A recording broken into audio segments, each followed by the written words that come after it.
So what's at stake for the rest of the world? We've spoken about the nuances of American politics, but a lot rests for geopolitics basis what happens this week in the United States. And to talk about that, we're joined by Gideon Rachman, one of the world's most widely followed foreign affairs commentators. Thank you very much, Mr. Rachman, for joining us. Pleasure.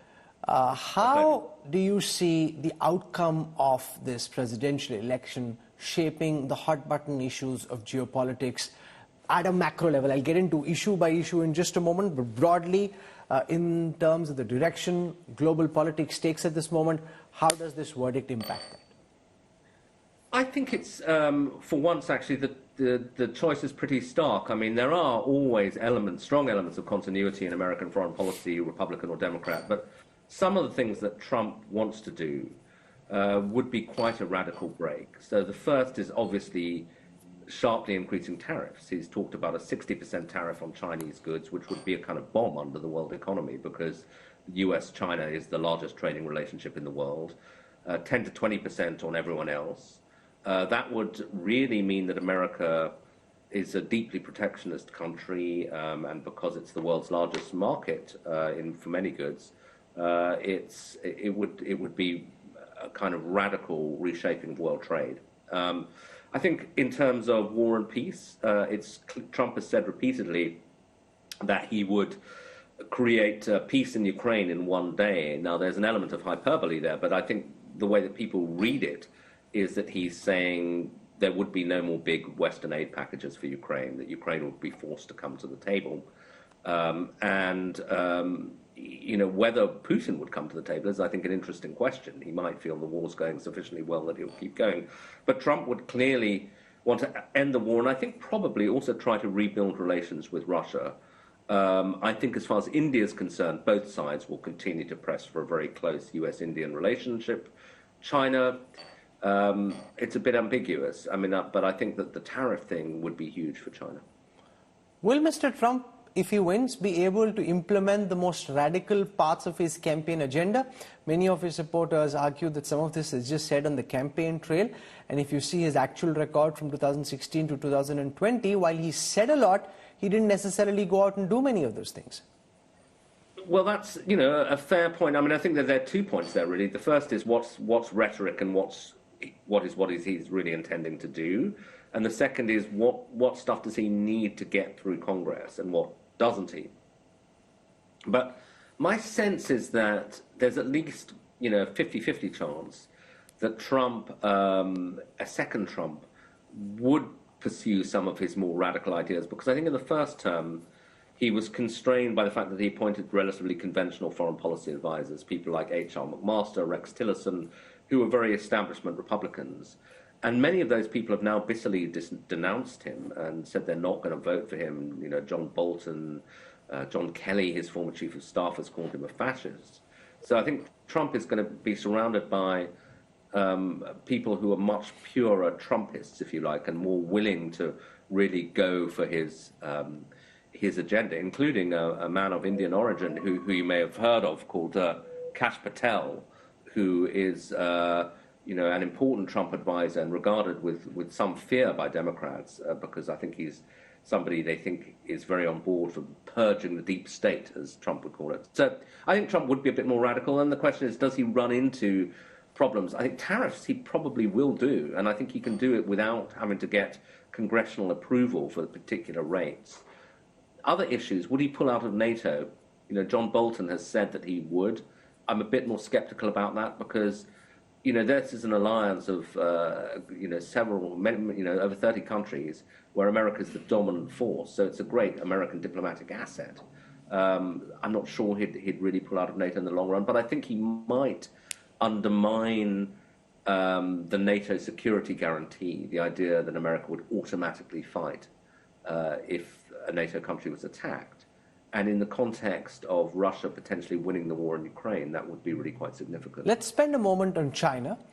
Looked at from the perspective of trying to halt China's march towards wanting to become a global superpower, do these tariffs help push back China's march? Well, they certainly wouldn't be welcomed in China. At a time when the Chinese economy is struggling really for the first time in 30 years. Their growth is slowing, and they don't seem to have an obvious answer. It's a big blow to them. I think the thing that you would always have to worry about, though, is, and it's true of almost any other economic sanction, is might you kind of deliver a blow in the short run, but make the problem worse in the long run? That, for example, if America started trying to force other countries to choose between American markets and Chinese markets, might quite a lot of them say, well, we're going with China, because China offers cheap EVs, cheap 5G. America doesn't really have a viable counteroffer. So some of it could backfire. I also think that, it kind of depends what you think is driving China, but if there's any debate in China about whether America is a dangerous adversary or not, and if there's still a school of people in China that want to manage the relationship and kind of get on with America, then sort of punching them in the face with tariffs probably sort of finishes off the internationalist school in China. So could arguably make China a more dangerous adversary over the long run. But it would be damaging to their economy. But whether it would, say, deflect them, end them as a military power, I really don't think so. There's been a formidable military build-up over the last 30 years. So the danger is that you might have a China that feels very angry but has a massive military and still has its ambitions to displace the United States in Asia. It could become quite dangerous. Is Donald Trump likely to be better than Kamala Harris from India's perspective? Is he going to be easier to deal with for Prime Minister Modi and the government? I think, in some respects, it depends what you mean by better, but I think that, certainly I was in Delhi a couple of weeks ago, and it struck me that, you'll know this better than me, Rahul, but my sense was that certainly on the right in India, there's a feeling that the Republicans are less likely to give India a hard time on human rights, and particularly with this ongoing rumbling investigation to the alleged assassination plot on American soil, that the Democrats might be more legalistic, tougher on that, whereas Trump is more of a kind of deal maker and might say, well, you know what, the relationship's more important than that, I don't care. So I think there are quite strong sort of people-to-people relationships between the BJP and the Republicans, and possibly between Modi and Trump. That said, I mean, if you look at the last 4 years of US-Indian relations, it's hard to argue that the Biden administration, until this latest, argument about Mr. Panun came up, has been anything other than positive on its relations with India. I think any US government is going to see India as critical to their goal of containing Chinese power. And the US and India signed, I think in June, a very important deal on technology sharing. Now, that happened under Biden, and I think would continue to happen under Harris. I see you're asking, is Kamala losing the Indian vote? I don't know. I mean, I think that's another fascinating wrinkle. I mean, if Harris wins, and she has, her mother was Indian, very strong, spent a lot of her childhood visiting India. It's a country that, unlike almost any other American president, she knows well. But how that would affect her dealings specifically with a BJP government, I just don't know. Kamala Harris seems more sympathetic to the Palestinian cause than Donald Trump. How do either of these choices impact the war in the Middle East?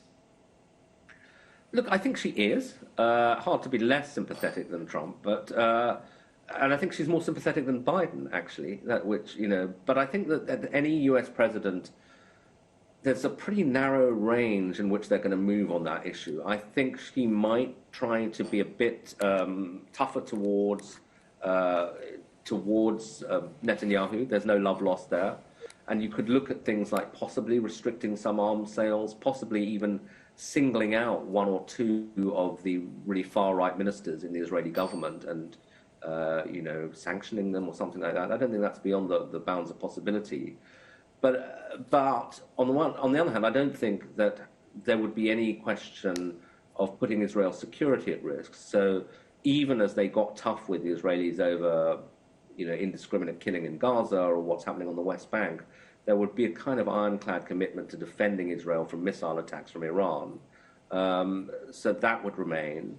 And I also think that American domestic politics mean that there's always going to be a limit to how tough the US is going to get with Israel. It's a sort of matter of nuance rather than a complete rupture with previous policies. How does the rest of the world react, and what can they possibly do if Donald Trump refuses to accept the verdict, especially if he's lost the election? I don't know what the rest of the world just sort of sit there with their head in their hands watching. There's not much we can do. But I do think it's very damaging for America's kind of image of stability, because a lot of America's soft power, if you like, and authority in the world came from its argument that it had this political system that certainly for most of my life, most of the world looked to with admiration, because it delivered both sort of stability but liberty. And it seemed to show that you could have both at the same time, so that America could go through wrenching experiences like Watergate, the impeachment of a president, that a president was held up, accountable under the law, left power. That was Nixon in the 70s. That you had, the peaceful transfer of power was never under question in the United States, and now it is. And so that is a huge shock to Americans, but a huge shock to the world. And to the extent that part of what America says to the world is, look, our system works, it can be a model for you, don't go the Russia-China route. If America appears to be falling apart politically, that's very damaging. But also, I think it may kind of cause a sort of paralysis in American foreign policy. And I mean, I often think of the way that Putin thinks about the world, and I think Putin regards the sort of collapse of 89-91 in Russia, eventually leading to the dissolution of the Soviet Union, as a sort of, as he said, a geopolitical tragedy, but one that stemmed from a crisis in the Russian political order. And I think he must be looking at Washington and thinking, maybe it's your turn now. Your system's about to collapse. And what would be the implications for American power around the world? We saw that Soviet power around the world crumbled when their domestic political order crumbled.